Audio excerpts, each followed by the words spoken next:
acclamer depuis ta position.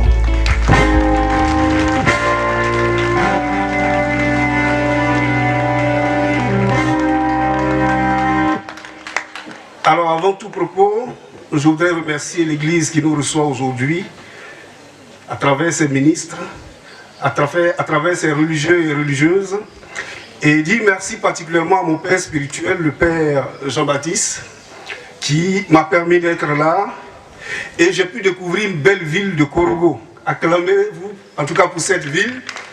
C'est la première fois que j'arrive ici, j'avoue que je suis impressionné. C'est une ville de prospérité, c'est une grande ville. Alors, il m'a été demandé de m'adresser à la jeunesse catholique de cette ville, de cette communauté. Et je voudrais avouer que mes réflexions sur l'entrepreneuriat, sur la richesse, sur l'abondance et tout ça, nous avons d'abord en Afrique un problème. Et en tant que chrétiens, nous avons encore un autre problème vis-à-vis de la richesse, un problème d'interprétation. Dans la Bible, il est dit que deux paraboles nous renvoient à la problématique. Lazare le pauvre qui va au ciel face aux riches qui va en enfer. Et beaucoup en ont déduit que peut-être c'est la pauvreté qui a fait que Lazare s'est retrouvé au ciel et que c'est la richesse qui a fait que le riche s'est retrouvé en enfer. Qu'en est-il en réalité? Il y a une autre parabole qui nous dit que c'est le Seigneur qui donne cette parabole encore. Il y a deux réalités, un chameau et un riche, face au trou d'une aiguille. Le riche et le chameau auront le même problème. Autrement dit, je reviens encore à la même problématique, faut-il être pauvre pour arriver au ciel?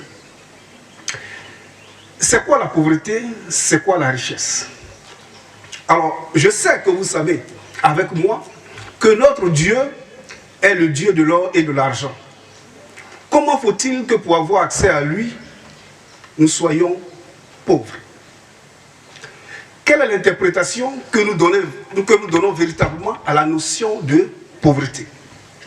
Voici toute la problématique. Donc, je suis là pour débattre de ces questions-là avec vous. Vous me permettrez alors de toucher à l'aspect historique de l'affaire. En tant que pays en voie de développement, pays colonisé, mais je vous fais ce rapprochement tout de suite. Au temps de notre Seigneur Jésus-Christ en Palestine, on parlait de soldats. Quels étaient les soldats qui étaient en Palestine et qui martyrisaient généralement le peuple? Les soldats romains. Ils sont de l'Italie, n'est-ce pas? L'Italie actuelle. Alors je vous pose la question. Ce qui veut dire qu'à ce moment-là, la Palestine était sous colonisation italienne. Mais aujourd'hui, entre l'Italie et Israël, quel est l'État, j'allais dire, le plus prospère? On ne sait même pas qu'à un moment donné de l'histoire, Israël a été colonisé. On ne sait même pas qu'à un moment donné de l'histoire, les peuples souffraient le martyre devant l'armée romaine. Comment peut-il se faire que nous, Ivoiriens, nous, Africains, nous fassions plutôt de la colonisation un drame? Parce que depuis les années 60, on ne peut plus réfléchir, on ne peut plus briser nos propres barrières à cause de la colonisation. Mais entre nous, qui veut que son petit frère à la maison ait de la domination sur lui? Tant que vous restez enfant, tant que vous appréhendez les choses dans un certain état d'esprit, on ne vous respectera pas. On va vous humilier. J'ai donné une petite leçon à quelqu'un au Maroc. Je n'avais jamais fait l'expérience du racisme. Et je devais transiter là, j'étais face à une situation où je ne comprenais pas. Tu achètes quelque chose, c'est de la main gauche qu'on te donne la main. J'étais perturbé. Il y a une dame, une Sénégalaise, qui s'est approchée de moi et me dit certainement tu es ivoirien. Je lui dis pourquoi? Elle dit c'est vous qui réagissez comme ça, vous ne savez pas que c'est du racisme. Alors j'ai dit à cette dame, laisse-moi lui faire une bonne leçon parce que sur cette question-là, je crois que c'est l'ignorance qui amène les gens à réagir ainsi. Parce que vous n'allez pas voir quelqu'un dire race arabe. Pour être raciste, il faut appartenir à une race. N'est-ce pas?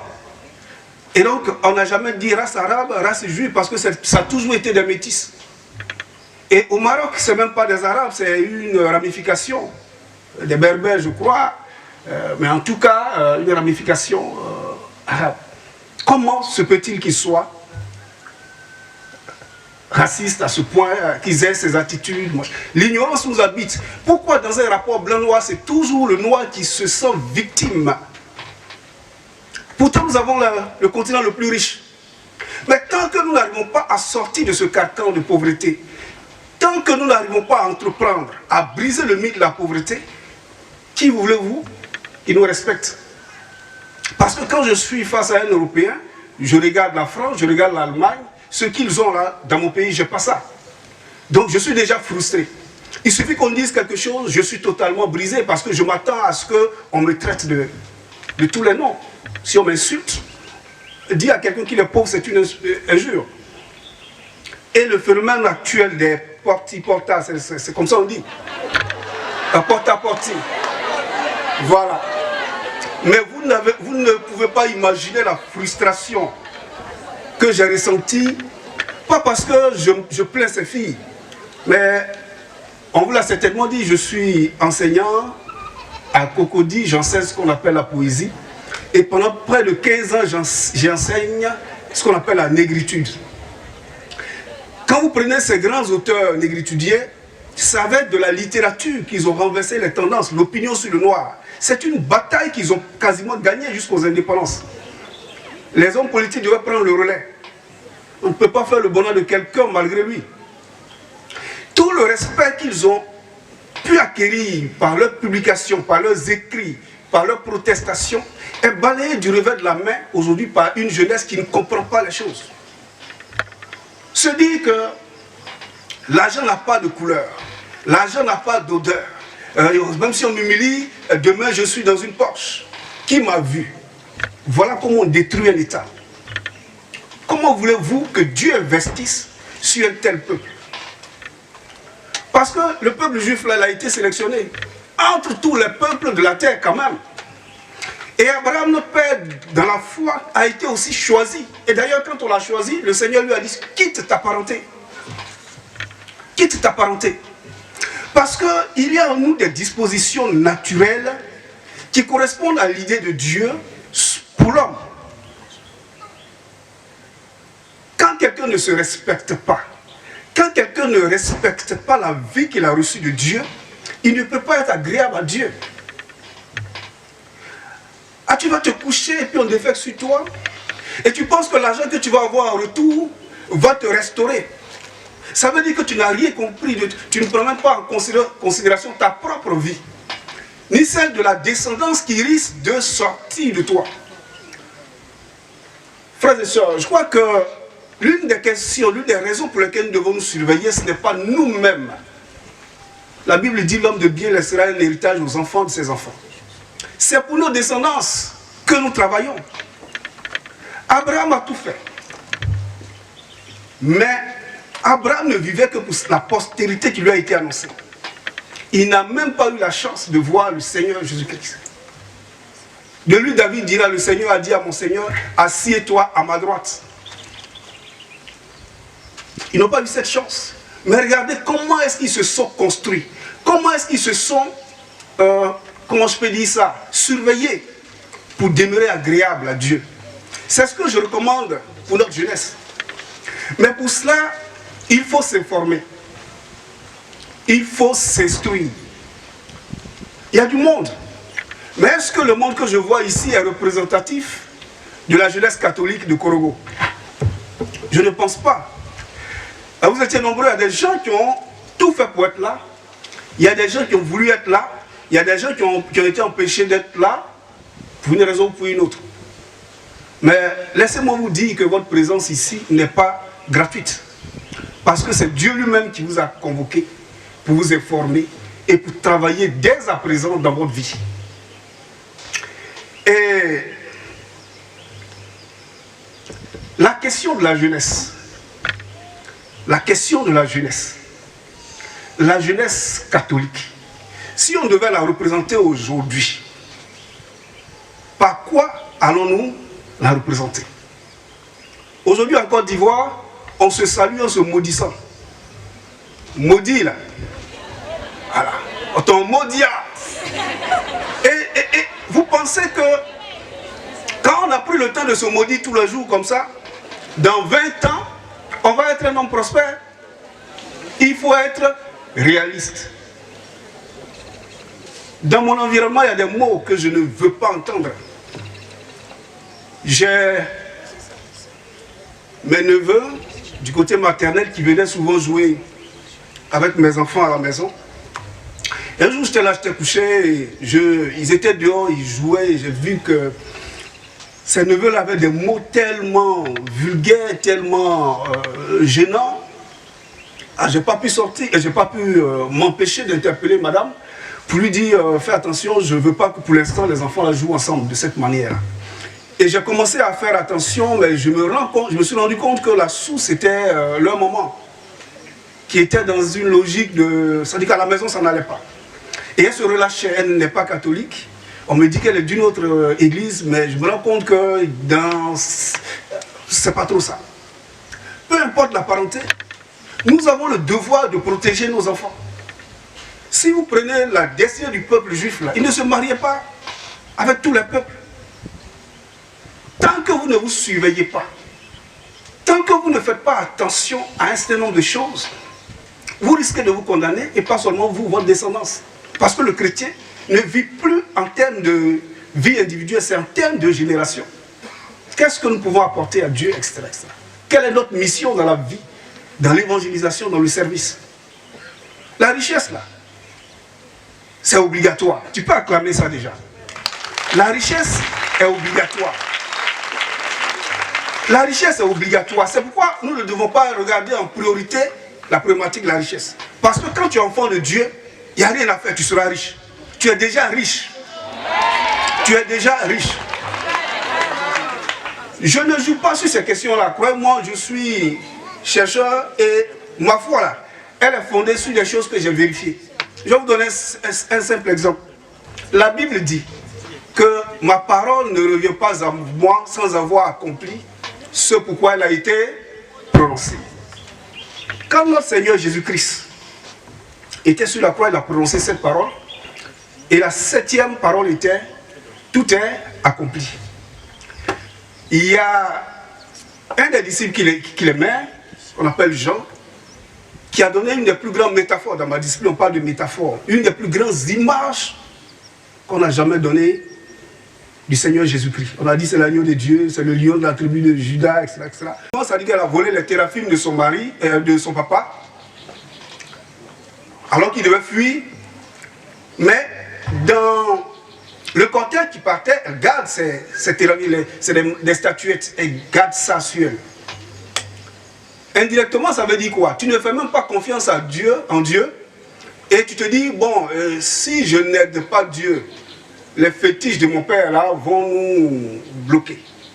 Donc le fait d'aller prendre les fétiches là, ça veut dire qu'elle-même là, elle n'avait aucune idée de Dieu. Elle ne sait pas qui est Dieu. Elle n'a pas foi en Dieu. L'autre alternative, tu as pris, mais il faut jeter. Peut-être pour créer un empêchement, etc. Elle ne jette pas ça, elle prend ça dans son cortège, elle cache. Et là-bas, les poursuit et les rattrape. On entre dans sa tente, elle met ces statuettes-là et elle s'assoit là-dessus. Disant à son père, j'ai ce que les femmes ont. Voilà. Je vais vous dire une chose. Si tu prends quelque chose qui appartient au diable, s'il te cherche là, il va te trouver. Il y a des jeunes filles, elles peuvent se tromper, rentrer dans une relation compliquée. Mais le jour de la séparation là, elle ramasse tout, assiette, cuillère, verre, tout. Elle pille le monsieur.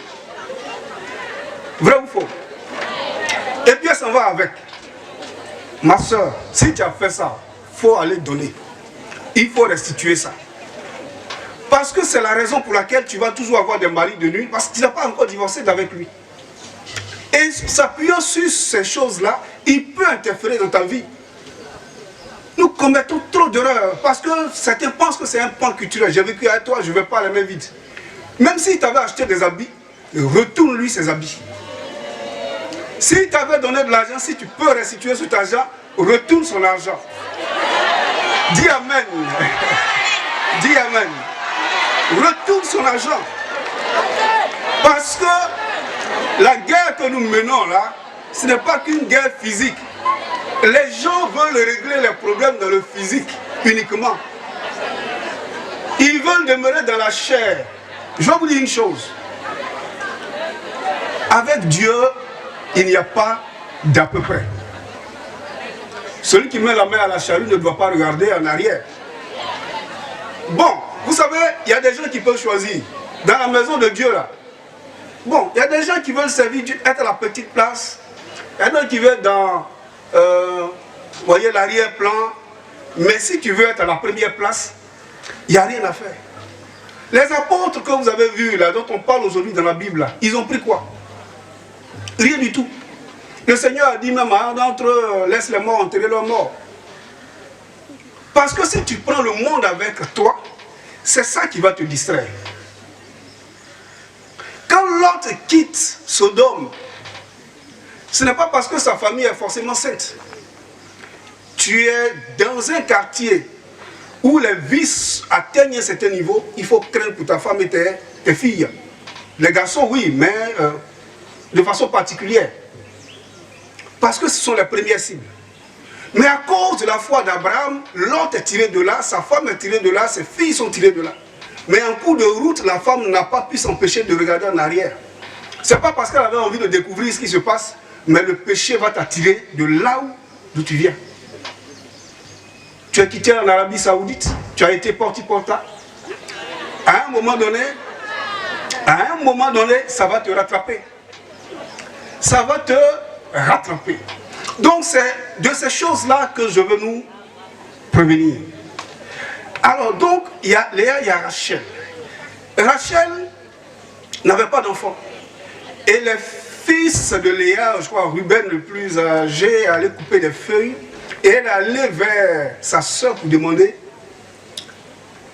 ces feuilles-là. Elle lui rétorque, non seulement tu as pris mon mari, mais en plus de cela, tu viens prendre les feuilles de mon fils. C'est quoi les feuilles? Pour faire de la nourriture. Mais regarde la réaction de la dame, identique à celle d'Ésaü. Le mari même là, aujourd'hui là, c'est chez moi, mais il n'a qu'il aille chez toi, qu'il aille dormir chez toi. Ça veut dire que pour de la nourriture, elle refoule l'homme qui devait venir à elle. Et peut-être qu'étant stérile, c'est ce jour-là que Dieu allait, n'est-ce pas, lui permettre de concevoir. Mais elle démontre que ce qui est important à l'instant là, ce sont les feuilles qu'elle veut manger, et non l'homme qui va venir vers elle pour lui permettre peut-être de concevoir. Quand tu fais ces choix, tu ne peux plus être agréable à Dieu. Il en est ainsi parce que les gens pensent que le fait que des enfants d'une même personne jettent leur frère dans un puits, voilà, que les gens de la Bible là, ils sont bizarres. C'est le même caractère que nous avons, et peut-être même nous sommes pires. Vous connaissez la rivalité entre deux personnes. Vous n'avez jamais assisté à la rivalité entre deux sœurs. Les deux sont des sœurs. Jacob a travaillé 7 ans pour une et a travaillé 14 ans pour Rachel. C'est deux sœurs. C'est deux sœurs. Donc c'est pour vous dire que le jeune que vous êtes, si vous avez pour ambition de réussir, apprenez à souffrir parfois dans votre chair. Parce que quand les gens même vont découvrir que vous êtes talentueux, croyez-moi, vous allez avoir des difficultés. Ils vont vous oppresser. Joseph disait, oui, je voyais le soleil, la lune s'agenouiller, etc., et les 12 étoiles s'agenouiller devant moi. Cette vision-là lui a coûté cher. Voilà un peu la réalité. Alors, c'est peut-être le moment de vous dire, c'est quoi finalement l'entrepreneuriat? C'est quoi l'entrepreneuriat? L'entrepreneuriat, c'est une activité que l'on peut penser pour la société, que l'on peut mettre en activité, qu'on peut générer, qu'on peut créer, qu'on peut initier, et qui peut nous permettre d'embaucher d'autres personnes pour qu'on puisse en tirer un certain profit. Ça s'oppose à l'initiative publique, où c'est l'État vraiment qui prend les initiatives, qui crée une société et qui vous invite à venir travailler. Donc l'entrepreneuriat, c'est une activité libre. Vous n'avez pas de ressources, vous n'avez pas de moyens au départ. Ça commence donc par une vision. Mais entre la vision et la concrétisation de votre activité, c'est là qu'il y a le problème. Comme nous n'aimons pas souffrir, les gens échouent parce qu'ils ont échoué une fois. Permettez-moi rapidement de vous raconter l'histoire d'un Américain qui, au moment où on avait découvert l'or, le boom de l'or aux États-Unis, est allé convaincre sa famille. Il a vendu tous les biens, les maisons et tout ce qu'ils avaient.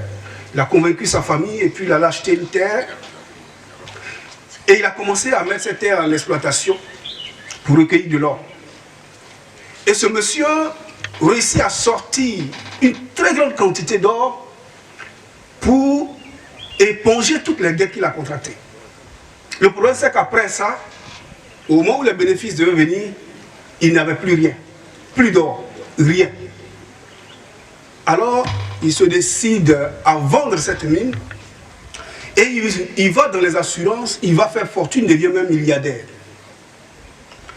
Mais le monsieur qui est venu acheter ce terrain-là, il prend la superficie, il regarde, il prend un expert en géologie, l'étude des sols, etc., pour étudier, pour chercher les raisons pour lesquelles ceux qui ont creusé là n'ont pas eu fortune.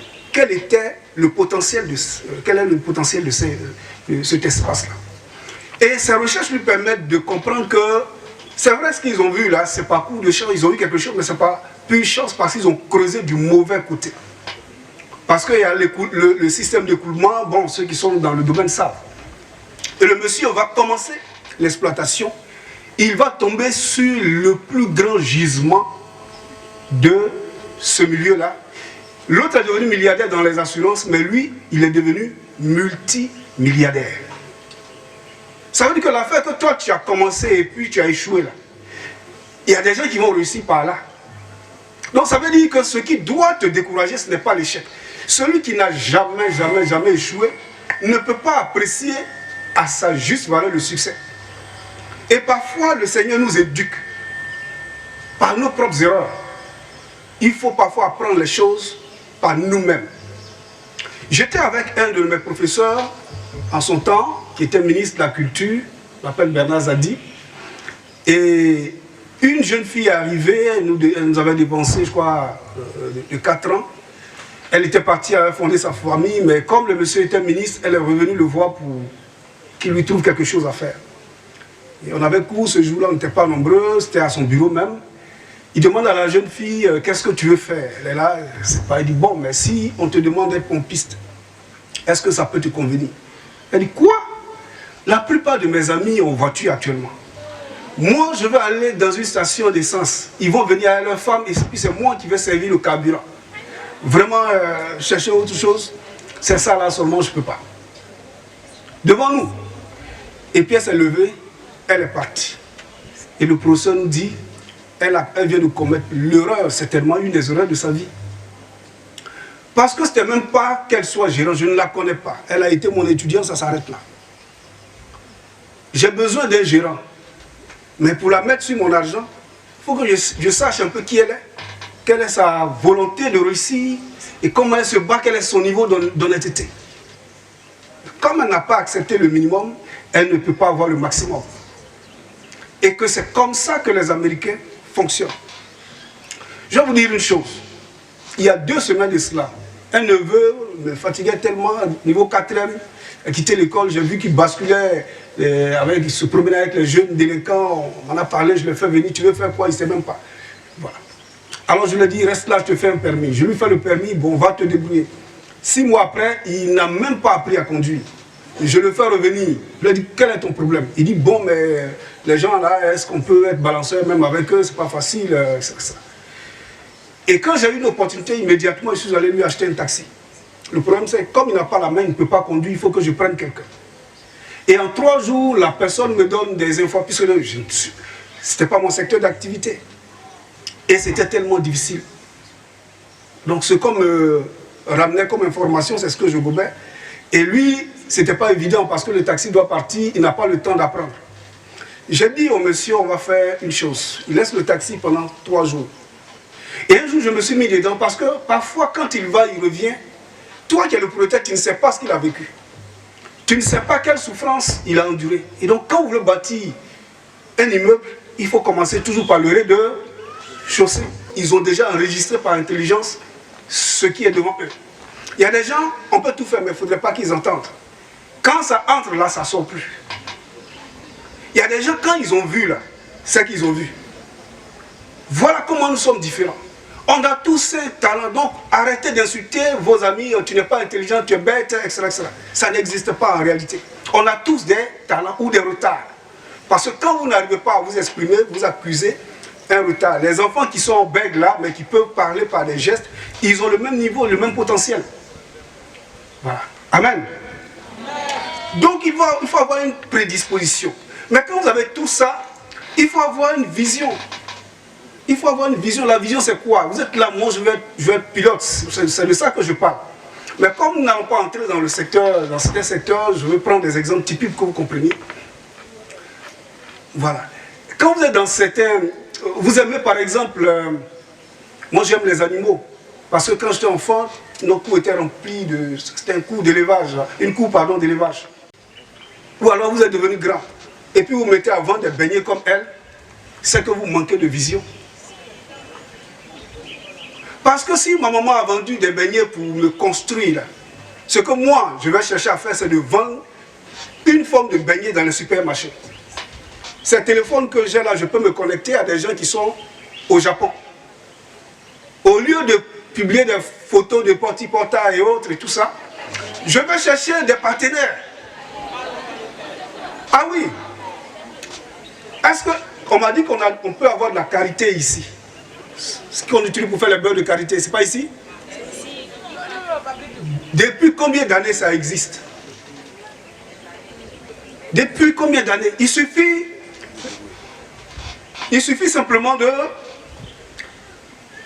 faire quelques petites transformations, de voir des chimistes.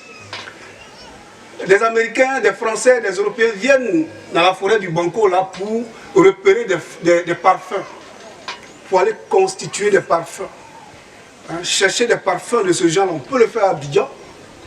Et puis vous associez ça à cette production de beurre là. Vous faites une marque. Et puis vous commencez à vous déployer dans les supermarchés.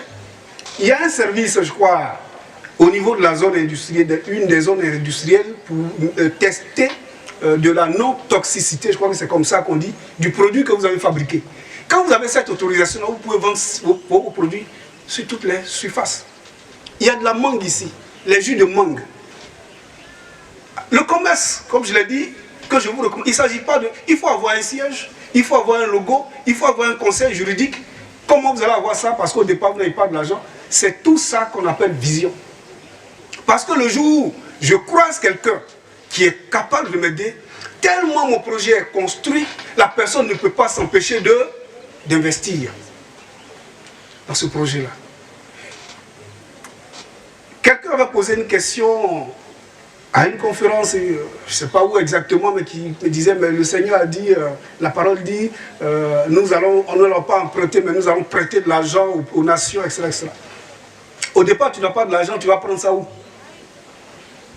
Tu vas prendre ça où? Donc, vos premiers partenaires naturels, c'est la famille. D'ailleurs, quand vous voyez Toyota, une firme Toyota, c'est des entreprises familiales, Bouygues, etc., etc. Mais ça veut dire qu'en Afrique, nous n'avons pas compris que l'entrepreneuriat est une affaire de famille d'abord. Aujourd'hui, la donner de l'argent à votre neveu, vous risquez de le regretter. Il va dépenser cet argent et puis il va aller voir les tantes, machins de la famille là, raconter une autre version. Demain, c'est les sorciers qui vous poursuivent dans votre sommeil si vous n'êtes pas vraiment engagé dans la prière. Et c'est ce qui détruit les familles. Il y a un neveu qui est venu me voir, je ne savais pas comment l'aider, il était mineur, niveau 4e aussi. Je lui ai dit, patiente, je vais trouver quelque chose. 4 mois seulement ont suffi. J'étais là, je faisais que des cauchemars sur ma servante. Et j'ai décidé, comme ça se répétait, de la remercier avec toute la manière, voilà, pour mieux comprendre. Parce que je me disais que c'est un avertissement que le Seigneur me donnait. Elle est partie 4 mois après. De chez elle, les gens viennent me voir pour me dire, ton neveu qui était à la maison là, c'était notre fille, et ça fait 8 mois. Voilà quelqu'un que je vais aider. Hein. Je ne sais même pas dans quel secteur le mettre. Il est venu, et ma servante est enceinte, 8 mois. Je lui dis, bon, on va faire simple. Ce que j'ai prévu là, je mettrai ça en œuvre pour qu'elle accouche dans de bonnes conditions. Parce que ça s'est passé dans ma maison. Ce qui est grave, c'est ces cauchemars que je faisais, c'était parce qu'ils avaient commencé à prendre des médicaments pour que la fille avorte. Mais le riche ne s'oppose à l'homme qu'il est. Voilà un peu la contradiction de ces choses-là. Comment peut-il se faire que notre pays, la Côte d'Ivoire, soit le premier pays producteur de cacao? Et pas seulement. J'ai appris aussi que même on est le premier producteur de cola. Hein? Anacarde aussi. Bon, on fait quoi avec ça? Parce que la cola là, je crois que c'est exporté à 100%. Le cacao, ce que nos parents faisaient avant, c'est ce qu'on fait aujourd'hui. Est-ce qu'il n'y a pas de chercheurs en Côte d'Ivoire? Est-ce qu'il n'y a pas de chercheurs en Afrique? Est-ce que l'État ivoirien ne peut pas convoquer des chercheurs du monde là, parce qu'on n'a pas d'experts dans ce...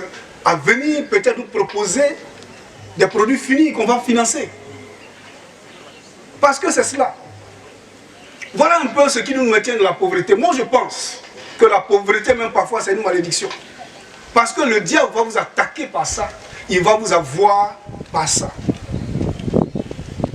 Parce qu'un enfant qui a 6 ans là, même si ton papa est milliardaire, il y a des choses, tu ne peux pas hériter de... Il faut atteindre un certain âge pour pouvoir profiter du statut de votre père. Et même quand votre père est vivant, si vous ne demandez pas, il ne vous donnera rien. Est-ce qu'un enfant vient s'arrêter? Même s'il le fait, moi, quand j'arrive, je paye ce que je veux pour venir donner à mes enfants. N'est-ce pas? Mais quand je sors, l'enfant me dit, papa, je veux manger du chocolat ou du yaourt. C'est ce qu'il a demandé là, que je paye. Et là, je suis sûr que ce que je vais payer là, mon enfant va aimer. C'est la même chose avec Dieu. Voilà. Donc, voilà un peu le dispositif. Il faut demander à Dieu ce dont on a besoin. Et je termine, si on me donne 1 minute, je termine par là. Moi, je suis baoulé, vous savez, les baoulés parlent de l'esprit de la terre, Bousou. L'esprit de la forêt, Asiaoussou. Quand on sort de la Bible, n'est-ce pas? La Bible, au jardin d'Éden, l'homme a été chassé. Et quand l'homme a été chassé, c'est quoi qui a été maudit? C'est la terre. Et c'est cette terre qui doit produire, n'est-ce pas, la richesse. C'est pas que si vous semez, vous n'allez pas récolter. Ça exprime la pénibilité de la chose. Donc un chrétien aussi, il faut engager le combat spirituel. On ne tombe pas sur n'importe quelle terre, à n'importe quel moment pour produire. Vous êtes ici dans un espace. Au niveau spirituel, il y a une lutte des espaces. Donc il ne faut pas être ignorant de ces choses. Vous êtes baptisé, vous êtes confirmé, normalement ça règle ces problèmes-là. Mais si dans votre comportement de tous les jours, vous ne coupez pas avec le milieu mondain, ces choses-là vont avoir une influence sur votre vie. Et c'est pourquoi vous allez voir des gens qui sont à l'église, qui font tout. Ils ont reçu tous les sacrements, mais dès qu'on prie, il y a des manifestations. Amen. Alors, compte tenu du temps, je vais m'arrêter là pour donner plus de détails si éventuellement il y a des questions. Je vous remercie.